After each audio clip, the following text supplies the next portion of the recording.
Thanks everyone for attending today and for your support over the last 12 months. And as Chappie said, it's been a really positive year, or the last year was a really positive one for the organisation, both on and off the field, and we took further strides forward in almost every part of the club, and something we're proud of, but there is still a lot to be done. So we're really acknowledging the fact that we've got work to do.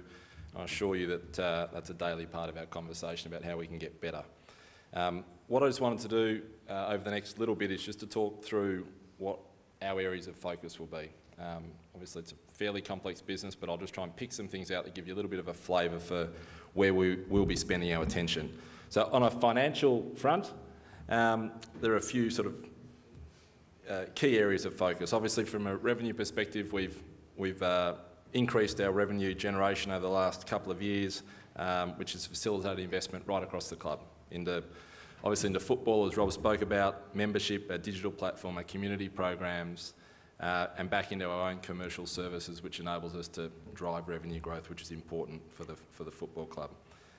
It's also, as Rob said, been needed to address some of those costs that are a bit unique to our club, support game development and the like. So the good news is that for 2017, we're forecasting further growth.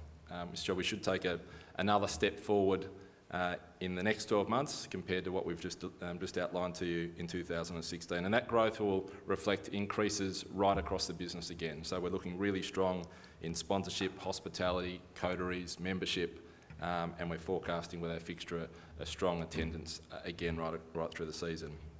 The challenge that we've now got is that as a club, our traditional revenue streams, those that I just mentioned, they're red hot.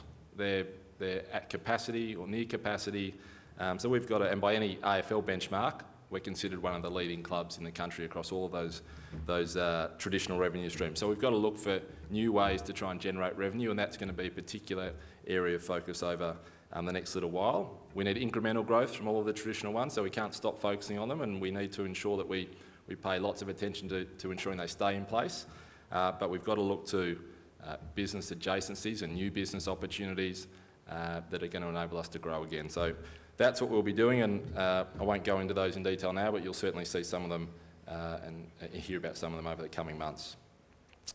The other thing we'll get to do is restart an Adelaide Oval commercial review. So Michelangelo's here, he usually starts a counter on it, so we're not at day one yet, Rich, but I'll let you know when we started, and that will hopefully it'll end more quickly than the last one took. I'm not sure how many days was it, Rich? 360. So well, that's the benchmark. So we'll try and do it in less than 360 days. It should be far less complicated than the last one, but it's an important part of our financial structure, and so we'll spend a fair bit of time on that over the next 6 months. As an industry, there are a few things that we've got to look at. As Rob said, that the funding model has changed. We're really pleased that we worked hard to lobby with that, to remove the taxes which we considered unfair and inappropriate.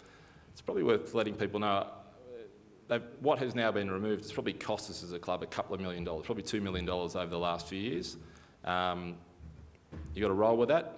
We had those applied against us because of the strength that the club has and the size of the club, but we didn't think was appropriate given how they've been structured. So it's good that they're now removed. The new model isn't perfect, but it is much improved.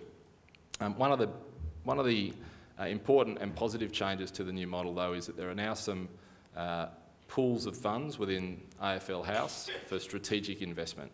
So they pretty much allocated everything out in the last deal, and they had no money left where you could go to them with good ideas to support further investment and growth within the football club.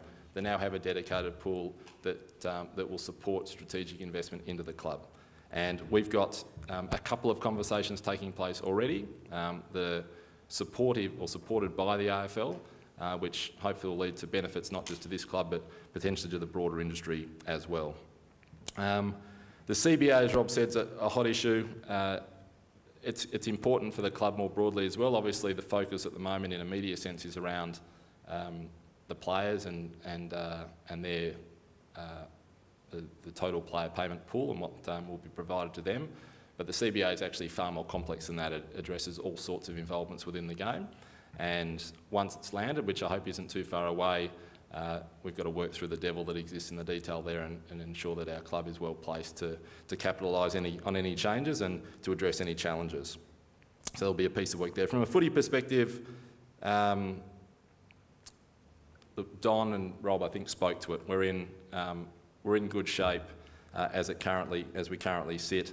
When I first arrived, I spoke about trying to make sure we had a leading football program and all the right people in the right seats. We've probably had about 20 personnel changes over the last couple of years. Some of them are high profile and you hear about them, but a bunch aren't. And we've tweaked and changed and turned, and we've reviewed pretty much every aspect of the program, and we try and do that with little fanfare. But as I sit here today, I'm really proud of where the program's at. It's led strongly by Pikey and by Brett Burton. The leadership team that we've got in football is doing an outstanding job, and you know, I do consider that this program is now an elite football program within the AFL, and it should hold us in very good stead into the future. Again, it doesn't mean that improvement isn't possible. It absolutely is, and the culture that exists within football is one where every day they're demanding you know, of each other and of others and of themselves improvement and addressing ways in which they can improve. We are one of those from a non-people sense is facilities. We've invested further into the facilities at the football club, into equipment and the layout of rooms and giving them all that they need. Those from the Crow supporters group who often wander through to help us with our kitchen see that. It is an elite facility, and you can feel, you know, you can take comfort from the fact that the boys have all that they need to train and to prepare in a way in which you can hopefully have them perform at their highest level out on the oval. On field, obviously, we've set ourselves for a successful 2017 and hopefully to make finals again and then push for the ultimate prize. The women's competition has been a wonderful success, and not just, you know, with having a few wins. That's obviously important, but the way in which our fan base is wholeheartedly embraced our women's team. But then you drop down a level and you speak to the guys at Sawfull, at Samfull, and you talk about the growth of the game and the exponential growth in the number of young girls who are now taking up the game. So we're really proud to have played our part in that. But looking within, this season will soon end. Hopefully it ends positively for us, but then we need to quickly work on, now we've got a baseline, what the next 12 months is. We've got to look at our coaching setup and our programming and all of the development pathways that now need to sit below this elite team. We've got a wonderful partnership with the AFL Northern Territory that will further develop over the next 12 months.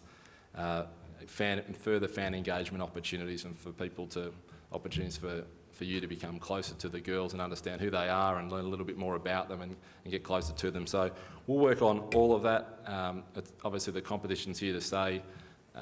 We're thrilled to be a part of it and really happy that it's going to become an important part of the landscape in South Australia over the coming years.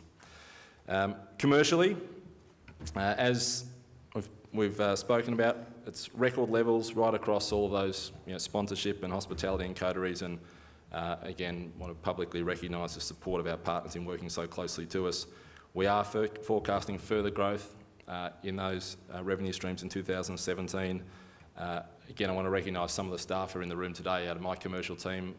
They are presenting a sophisticated, insights-driven approach to sponsorship acquisition, which is leading in sport in this country, and I'm really comfortable in saying that. It's recognised by marketing agencies representing corporate Australia, and it's underpinned the growth that we've been able to achieve, and hopefully that'll continue to be the case. It also is worth noting that our pre-season position on our hospitality sales and our coterie sales is exceptional. Year-on-year growth from 2016, which works against the industry trend. So most people are struggling to maintain those levels, or they're actually dropping. We've actually increased, which is against pretty much the trend in the entire AFL, which highlights the passion of support. It highlights how great this oval is, and obviously the quality of the products that we've tried to take to market. So for those who are involved in coteries who sit in the room, thank you again for your support and hospitality as well. I might just jump on a membership. Next slide. All right, yeah, so on a membership base, or our membership base of the scale that it is, is obviously something that makes us proud, and thank you, for your ongoing support. We're privileged to have such a scale of support, moving past 67,000 in 2016, and I'm really confident that we'll go well past that in 2017. It underpins our match attendance, which Robert's spoken about. However, it's important to note that that our membership of 67,000 only represents a part of our broader fan base, which is more like 500,000. So, and it's not just any kind of fan base, it's recognised by the AFL and all of the research they conduct as one of the top 3 most passionate fan bases in the AFL. So it's our focus is increasingly becoming on developing that connected community. So where we want individual relationships with as many of that broader fan base as possible. And so we're working really hard to identify and improve the digital experiences of this larger group, because that's how a lot of those people connect with us, knowing we can only fit 50,000 into this wonderful stadium, what their unique wants are, what sort of subgroup, what sort of they like as groups of people, and what their specific needs are, what their media consumption patterns are. So this is a large research, technology, data and content project. A massive project for the organisation, and to support what is our goal to create the most significant, connected and engaged fan base in Australian sport.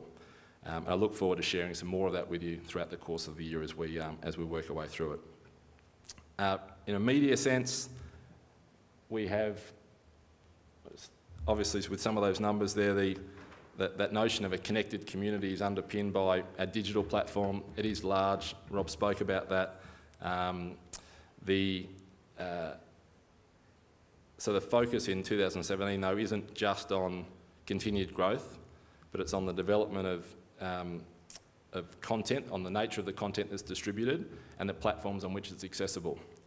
So we're going to focus on rounding out or providing some more live broadcast and content offerings. So we have our TV show that's on Channel 7. We've got the things that you see on the web and on Facebook, but we want to produce more shows, more live shows, more access to content that gives you an insight into what's going on in the football club.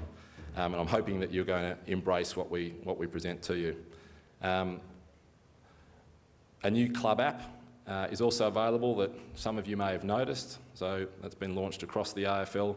It provides hopefully a better experience for you for those that do engage through the club app.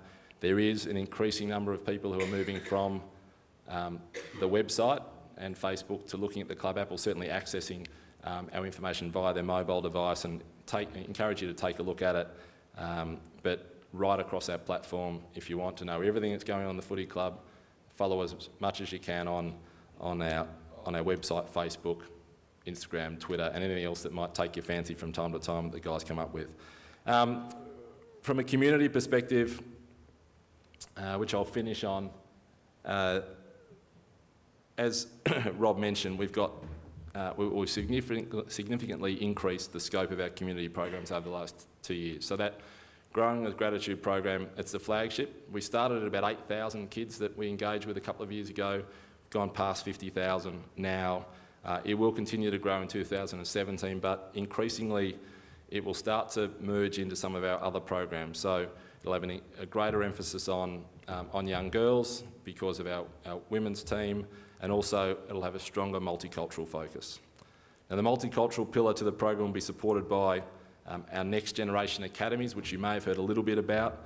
So they aim to identify and develop young talent who come from diverse cultural and remote backgrounds, who hopefully one day will reach the elite level.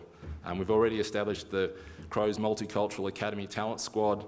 We hope to have 500 kids who go through our programs through 2017, and hopefully play our part in ensuring that AFL elite pathways are accessible to boys and girls from all cultural backgrounds.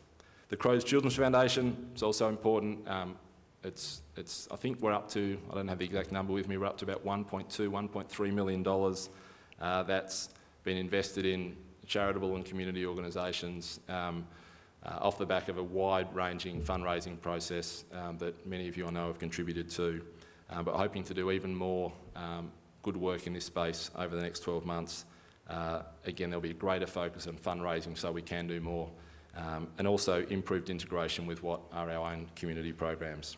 And last but certainly not least, we're putting the final artwork at the moment to the club's first Reconciliation Action Plan, which has just recently been endorsed by Reconciliation Australia. Look, I know that most of you would be aware that we've, I think, long demonstrated a strong commitment to engagement with or in empowering the advancement of Aboriginal and Torres Strait Islander people. Our programs within the club, led by Andrew McLeod and the McLeod Centre of Excellence, are an example of this. But the RAP provides a significantly enhanced set of activities, and it really formalises our commitment to the reconciliation journey and to improving the partnerships with Aboriginal and Torres Strait Islander communities in not just South Australia but in the Northern Territory as well, and obviously supporting Indigenous people within our own club.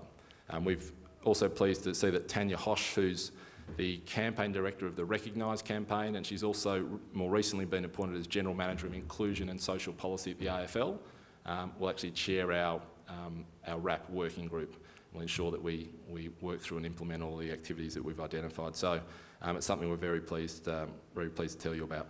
So in summary, I hope that gives you an appreciation of what we're focused on, from community to membership to digital to commercial to football, and hopefully all allowing us to continue to grow continue to grow throughout the course of the year. So thank you again for your support. Really do appreciate it, and here's to a successful 2017.